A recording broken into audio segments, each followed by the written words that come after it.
Argiaren podcastak.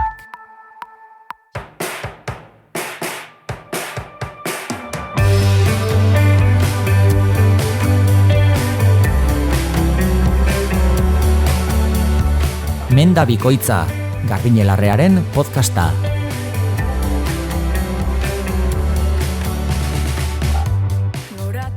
Ongi etorri Menda bikoitza podcastera. Gaurkoan ere Sendabelarrei buruz hitz egiteko gogoz gaituzu hemen bilagun. Hizketan ari den hau Garbine Larrea eta Eneritz Arzailuz. Kaixo, entzule eta Garbine, kaixo hiri ere. Eta ongi etorri denoi. Gaurkoan iruditzen zaion Eneritz gaurko albistearekin gure buruari arrazoi ematen bezalari garela. Piskat podcasta hori ari dun bihurtzen, bai. ez? Gogoratu ze esan genuen aurreko zaion, begira, beste ikerketa badago eta honek esaten du arrazoi genuela. Bai, ematen din gure arrazoia konfirmatzea aldera ikerketa bilari garela eta usteinat ezetz, baino saiatuko naun berriro ez egiten hau, zuetako askok hau entzuten badakit fidelak zaretela eta impresio izango duzuelako albiste hau lehen entzun duzuela. Bueno, baina beti nobedadeekin, bai, nobedadea berriekin. Ez que ez dun lehengo ikerketa bera. Beste badun, naizta iguala esatera datorren, eta guri esatera datorren hau asko gustatzen zaigun. Orduan, barkatu, baina guk hau entusiasmotik egin dinagu, eta entusiasmoa itxua izaten duen.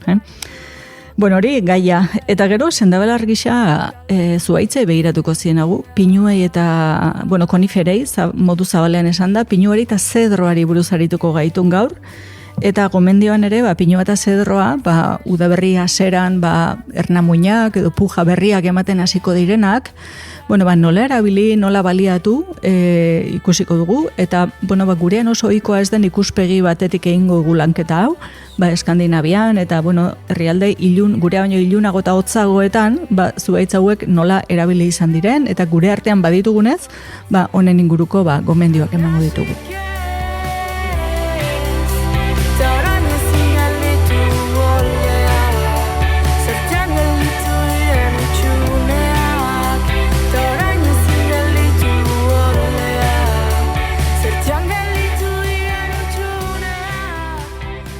Kaixo entzule, Menda bikoitza saioan gaude, beste behin, 51. Saioa, kontu hau Garbinek ni baino beto eramaten du, baino 51. 3. denboraldiko 14. Hori jakiten duen. Bai, nik kontatzeko modu diferenteak. Ondo. Eta, sarreran aipatu dugun bezala, gaur reafirmazio ariketa bat, geure buruari arrazoia emateko ariketa batekin gatoz, aurrez aipatu genuen gai bati helduko diogulako berriro, landaren komunikatzeko gaitasunari buruz, hitz egin genian landareen eta animalien arteko komunikatzeko gaitasunaz, tomatea, izanunan zehazki, tomatea eta sitxa, ipuin bat ematen din. Erabat. Tomatea eta sitxa. Eta gaur, orokorrean. Orokorrean beste insektu bat, eta landarea ez din aipatzen zein den. Gauza dun titularra egia esan apurba sensazionalista dun, eta hemen esan behar aldizkari zientifikoetan idazten dutenak ez direla sensazionalistak, baina aldizkari zientifikoetako gaiak lantzen dituzten kazetari asko bai. Orduan, izenburua dun biologian bombazo bat.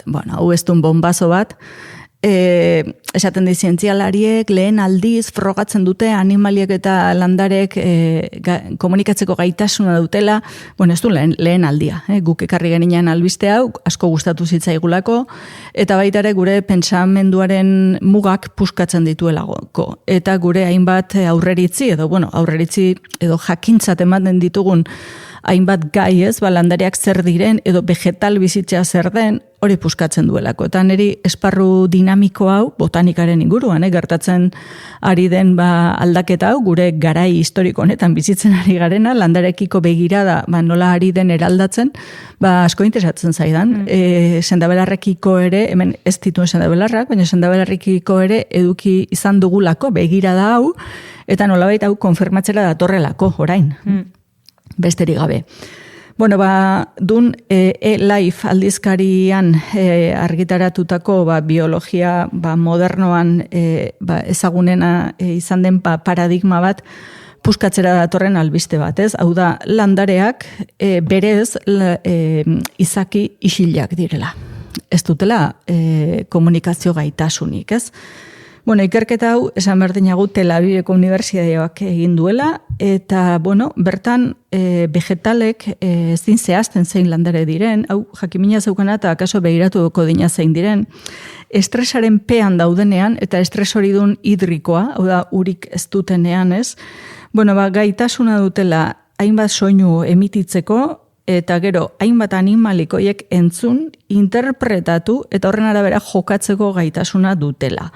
Honek esan nahi din, espezieen arteko eta ekologia bere konjuntoan hartuta, guk daukagun ulertzeko era, bori aldatzera doala. Zientzilariek esaten baldin badute, landarek komunikatzeko gaitasuna hau dutela soinuen bidez eta animaliek entzun ditzaketela, bueno, landarea ez duen gauza inerte hori eta gu listoenak hizkuntza daukaguna gaitun komunikatzeko gai, animaliak ere baitun komunikatzeko gai.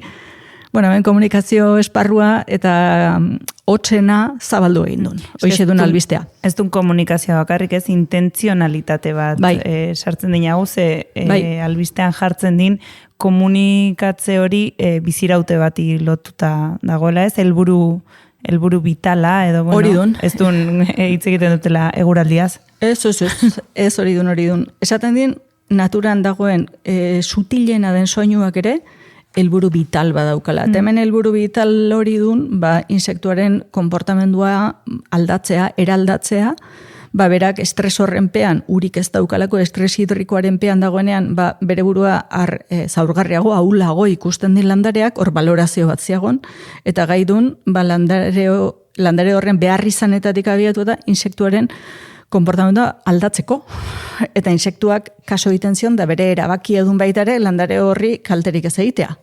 Orduan, hau ja askorentzat urruti jutea dun, baina frogatu egin dinate.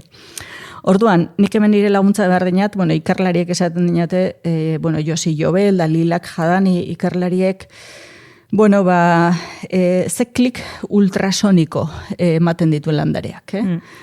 Bai, hor kontua dun, bidaltzen dituzten klik ultrasoniko hiek gu entzuteko gai ez garela, gizakiok entzuten dugulako 20.000 hertzior arteko frekuentzien barruan. Eta hemen jartzen din, animalia hauek eta landarek emititzen dituztenak 20.000 eta 60.000 hertzioren artean dabiltzala. Orduan gure entzuteko gaitasunetik oso urrun gelditzen ditun, guk ezin dinagu hori, agian mikrofono bereziren batekin, edo hor bazauden alako tramankuluak, agian soinu horiek gai direnak bihurt asmatzen ari nau, baina agian egongo du meto, baina gukola entzumenik finena edo onena duenak ere, ezingo zizkinan entzun ere egin. Gure belarriarentzat ezinezko bat duen hori. Hori duen.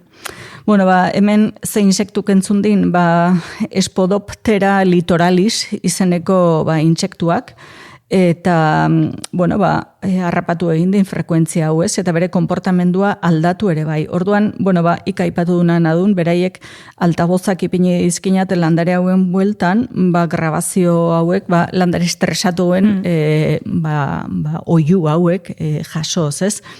Orduan, interesgarria dun, ohar seinaleak emateko gai direla, eta esaten din ikerketan, sare sonoro bat dagoela hemen. Eta sare sonoro hau, guk ez dugula ezagutzen. Eta hemen, aurreko batean tomatea da sitsa aipatu geninan, orain batzakinago ze landare diren, beti pluralean ari dun. Orduan, pentsatzen dinat landare ezberdinak landu dituztela, insektu honekiko, eta, orain arte uste zen hori, landareak modu subterraneoan komunikatu daitezke, edo euren artean, emisio kimikoak, edo seinale kimiko bidez, biokomunikazio bat eman daiteke, ez orain entzumena dun, gaia hemen. Orduan, aipatzen din, hemen dimensio berri badagoela, biokomunikazioan, eta honek, aurkikuntza honek, aldaketak ekarri behar dituela, bai biologian, bai ekologian, eta bai nekazaritzan. Oraindik, esploratzeke daukagun, interakzio akustikoko sare handi bat dagoelako. Eta batez ere, alerta goiztiarreko hotsak direla hauek, kasu honetan lehorteak ekarri dituenak, baina alerta seinaleak direnak. Bueno, honek besterik gabe, guk mundu vegetalarekiko dugun harremana eta begirada aldatzea eskatzen duela, eta, bueno, niri amaierau, benetan ados sinatzen dinat, ados natxion, eta, bueno, eskaera bat ere egiten din, zabaltzeko ikerketa, eta munduan leku anitzetan, hau, landare ezberdinekin, eta egiteko, jarraitzeko ikerketa egiten, naizta hipotesia zen hau, dagoeneko ez den hipotesi, dagoeneko frogatu dagoen, oraindik ere, gehiago ikertzeko eskatzen dinete. Guk, igual, boladatxo batean, deskanso emango zionago gai hori, errepikakorrak ez izateko. Pixkatean ez dugu berriro hau ekarriko, baino... Poza ematen digula esan. Hori da, eta hemen uzten dugu.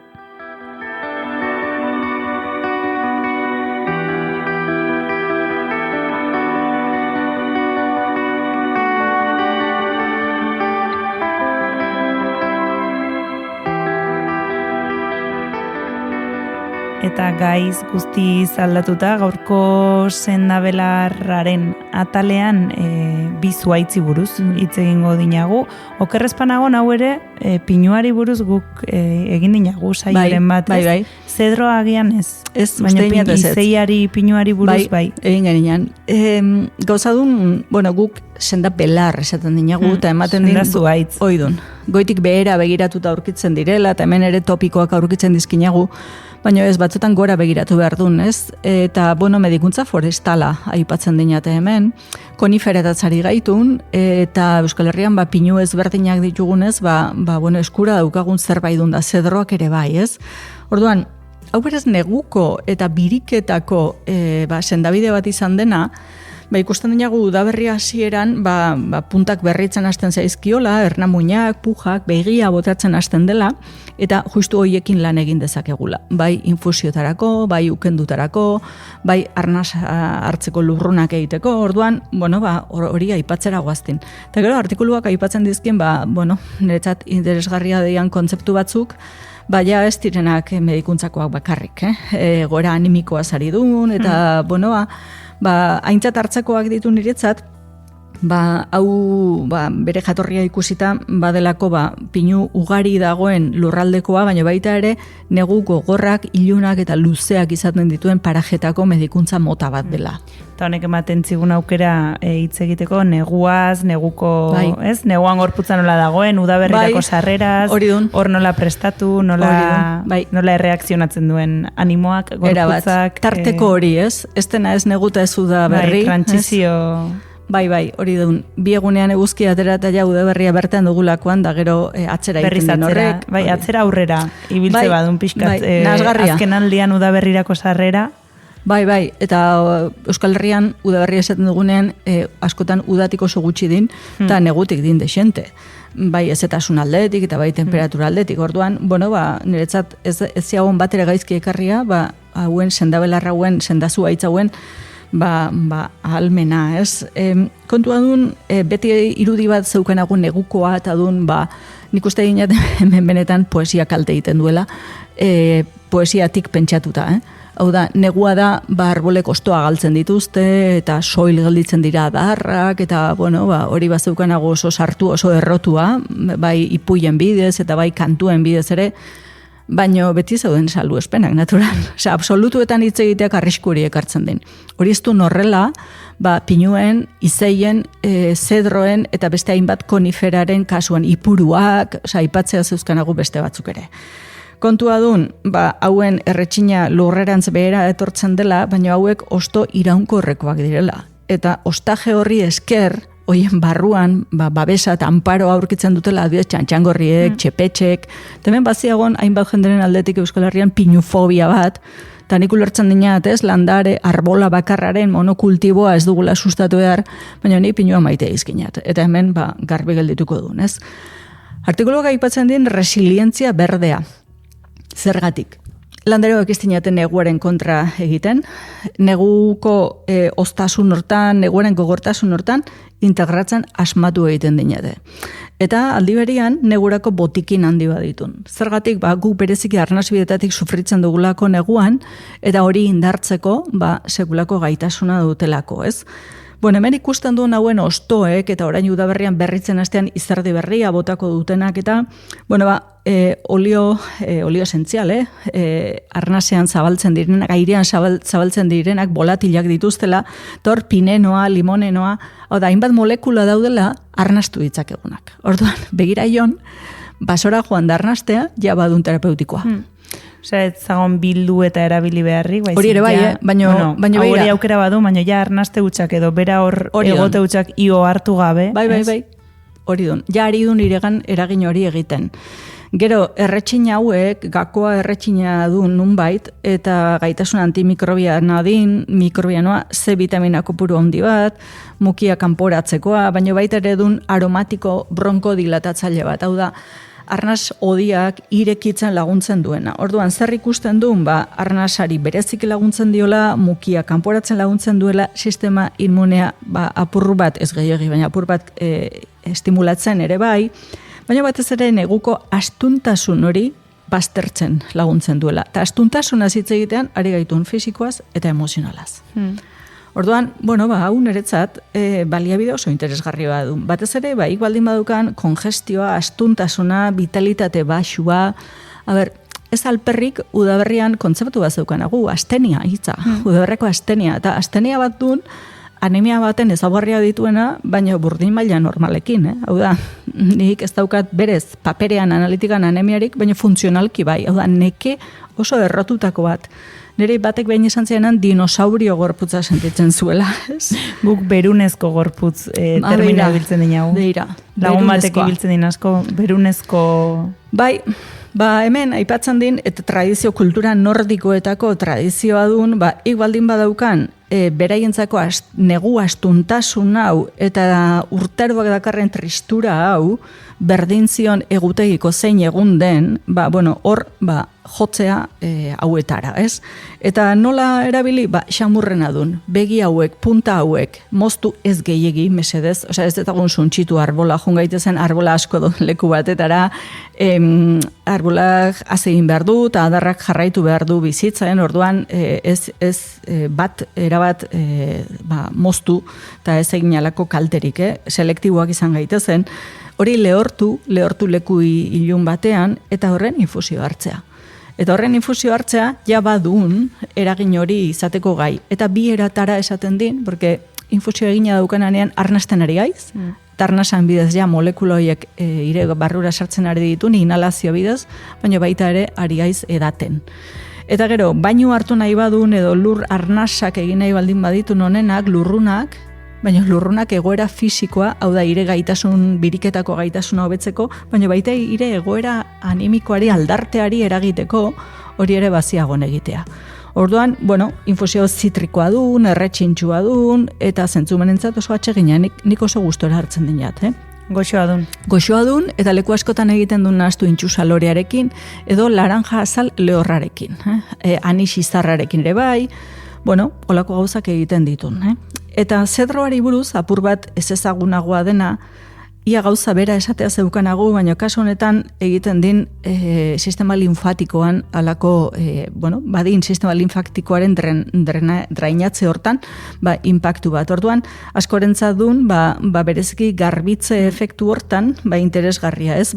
Ezetasun hori barruan, atxikita baldin badago, edo gutxi oxigenatu baldin badugu neguan zehar, leku itxietan egon garelako, edo gaitzak izan ditugulako, oso interesgarria. Orduan, hau izan dun, logelak bereziki erre, edo logelatan lurruna ipini, eta geroan lo egitea, ez? Erretxin hori hor arnasteko. Orduan, hau intensoagoa dun, usaina ere, kopuru txikian, epe motzagoan esaten din erabiltzeko, baina oso interesgarria dun da gero, norbait egin nahi baldin badu ukendua, batekin, zein biekin, oso interesgarria dun. Eta eman aldinagu, ez dula daukagunerako, edo arnazbidetako gaitzak ditugunerako, ez? Niri gustatzen zaidan, hemen bukaeran aipatzen duen ikuspegia emateak, ez? Honek indarra transmititu alduen arbola bada, egorai gogorrenean eta hotzik handienean resilientzia handigoa duelako. Hau da, izoztuta ikusi dizkinago hainbat arbola suntzitzen, hau izotziketan negurik gogornak ez din suntzituko. Baina udarako bero erreenak ere ez. Orduan, ez dituen esfortzatzen azten neguak atxedena eskatzen duenean. Baina beraien atxedena hartzeko era bitxia dun, erretxina behera eraman, baina ostoari eutxi egiten dielako ez. Hau da, bere lekuan jarraitzen dinate, pazientzia eredu handia ditun. Eta vitalidade handikoak ere, indarrek gorantz datorrenean. Orduan, indarra sustraietan dagoela adierazteaz gain, esaten dinate, badela erretxin hori gora etortzen denean, ire bizitasun ere vitalitatea areagotzeko ere. Eta hemen lekuketzak zeudene jasota, biriketako medikuntza edo biriketako botika gisa, ulertu izan dena berez bihotzekoa dela. Hau da, bi biriken artean daukagun hori, aipatzen dinate, onura bihotzari ere egiten diola. Bihotzari egiten diola. Baina hemen animoazari dune. Bale. Animoazari dune. Bihotza ulertuta emozioetaz eta tristuratik eta iluntasun hortatik ateratzeko baliabide gisa. Orduan, ez dun gure ikuspegia, ez dun guk erabili izan dugun zerbait, baina niri interesgarria eruditzen zaidalako eta une hontan punta hauek, puja hauek eskura ditugulako eta bildu ditzakegulako, horregatik ekartzen dinean.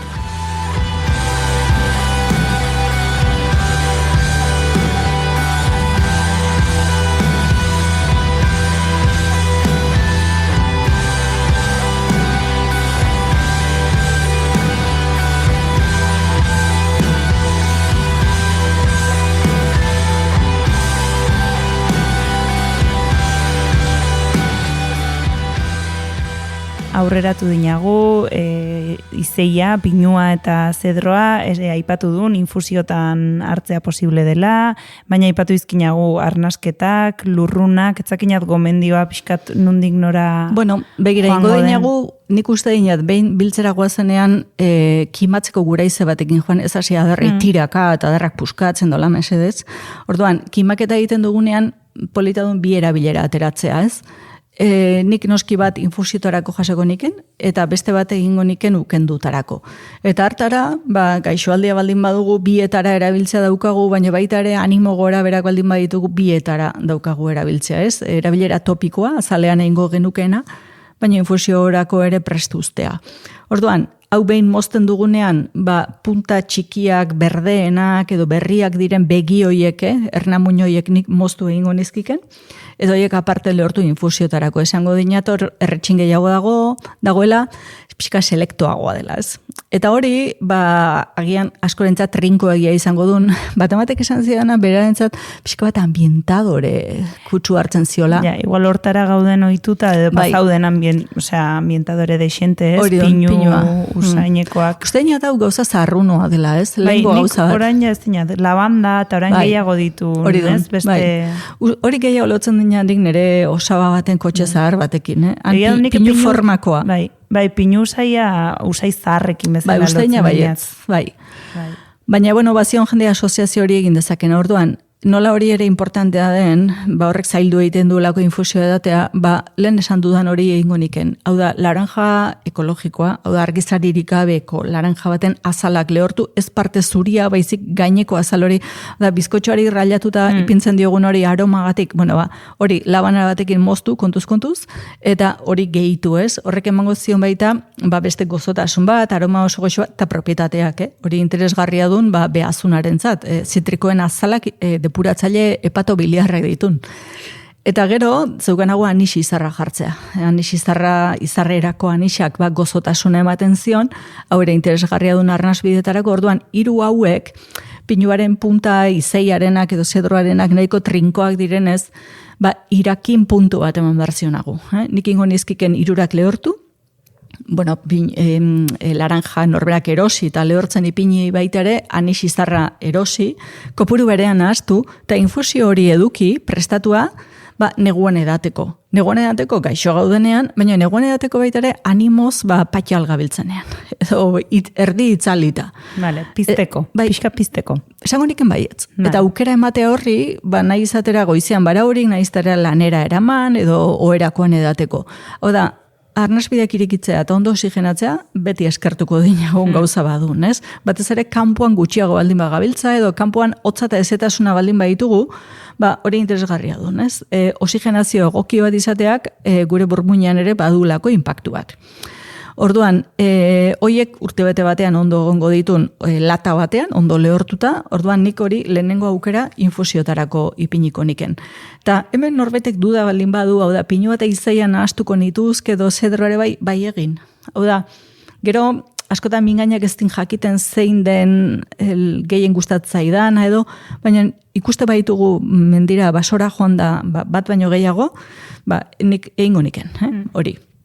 Gero, esan beharrik ez norbaitek baldin badu arnasbideetako gaitzen bat edo laguntza beharren bat, 3 hauek nahasian oso interesgarria dela, hiruko hitzadan infusio hori prestatzea.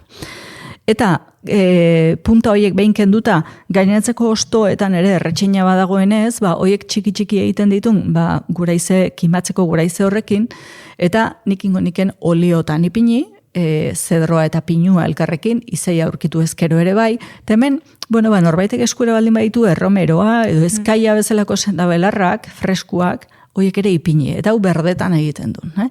Ukendu hori berogarria izan dadin sesamo olioa erabiltzen dinagu, sesamo olioa berogarria badelako, orduan egiten dinagu Maria bainu bat eman, kopuruan arabera, denbora gehiago gutxiago. Ordu erdi bat adioz, ondo egongo uken, litro erdi olioaren ez? Eta gero utzi bertan, dagoen bezala xe taparik bini gabe gau osoan. Segi dezala zuaitzalita, Hor, beratze prozesu horrek, goizean iragazi, eta nire gustatzen zaidan baten olio esentziala erabiltzea. Eta olio esentzialak bazeuzkanagu izeiarenak, pinuarenak eta zedroarenak ere. Merkeenetakoa pinuarena dun, nik azken egin nian pinus pinasterrekin, landatako pinuarekin, eta ukendu hori oso ukendu ederra duen. Orduan, 1 mililitro olioarentzat gutxienekoa 20 tanta izango uken, gehienekoa 40 izango uken, eta hori bularraldean igurtzitzeko, hobeto arnasteko estula daukagunean oso ederra duen, eta gero, giharretako karranpak daudenean, eta nekea agujeta daudenean, giharrak oxigenatzeko oso ona duen. Orduan, hau beste erabilera badu. Bai. Eta ez daukan beti arrantzibidetatik zertan gaixo egon, ez? Orduan, niri erabilgarria eruditzen zaidan ukendu badun, ukendu neguarekin lotutako ukendu bat, temen lortzen duguna dun, hauen erretxin hori oliotara transferitzea edo oliotara pasatzea, eta, egiten din nire iritziz oso ondo bere lana. Orduan, ezetasun gehiagia dagoenean ere gorputzari edo izerdia sukarrarekin, izerdia dagoenean da laguntzen din hori orekatzen. Eta hau, ukendu honek 2 eratara egiten din lan, azaletik barrura xurgatzen dugunean, baino arnasten ari gaitun. Eta arnasten ari garenean ere bai. Azkena, etxean egin nian, eta usaia 2 egunetan edo egonunan etxe osoan. Bai. Eta aldamenekoak esan ziren, aire girotzaile polita ekarri duzu edola, eta zainan, ez. Ez da hori. Ez dut jarri inongo aroma difusen ezerrere, baino oliotan beratzea izanuna, begiraion, erretxinoerren partikulak, airean gelditu ditunan atxikita etxean, naiz eta ventilatu, Orduan hori arnastea ere, badun terapia. Orduan, nik nola euskura dauzkagun, eta banaka landatu izan ditugun konifera hauek erabilera handia dutenez, hauen alde itzengo dinat beti. Segurtasun arau gisa amaieran hogar bat.